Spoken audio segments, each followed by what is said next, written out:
كوت ديفوار لم يكن ليتحقق من دون تفوق الخضر في الصراعات الثنائية وعلى الخطوط الثلاث وسط الميدان، الهجوم والدفاع.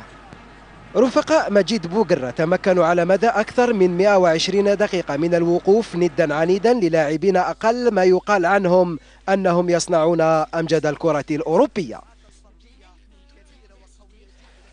ولعل أبرز الصراعات الثنائية التي خطفت الأضواء قبل وأثناء المباراة تلك التي جمعت بين رفيق حليش وديدي دروغبا الذي كان طوال اللقاء ظله الوفي، فلا مراوغات ديدي ولا تمريراته ولا حتى انطلاقاته السريعة وجدت سبيلا إلى شباك شوشي. بالحركة المعروفة والمعهودة لمس واحتكاك، ولكن الكرة كانت ضيعة من ديدي دروغبا.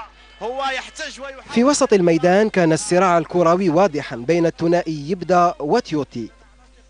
أما مطمور فقد أسال العرق البارد ليايا توري وزوكورا، وأعانه في ذلك عبد القادر غزال الذي أعيا دفاعا إيفواريا بكامله باستماتة هجومية ودفاعية لا مثيل لها. كل هذه الصراعات الكروية كان يديرها صراع آخر هندسه تكتيكيا للجزائر الشيخ سعدان وللكوت ديفوار خليلوزيتش، لتميل الكفة في الأخير للرابح سعدان. وفرحة كبيرة للمدرب الشيخ رابح سعدان.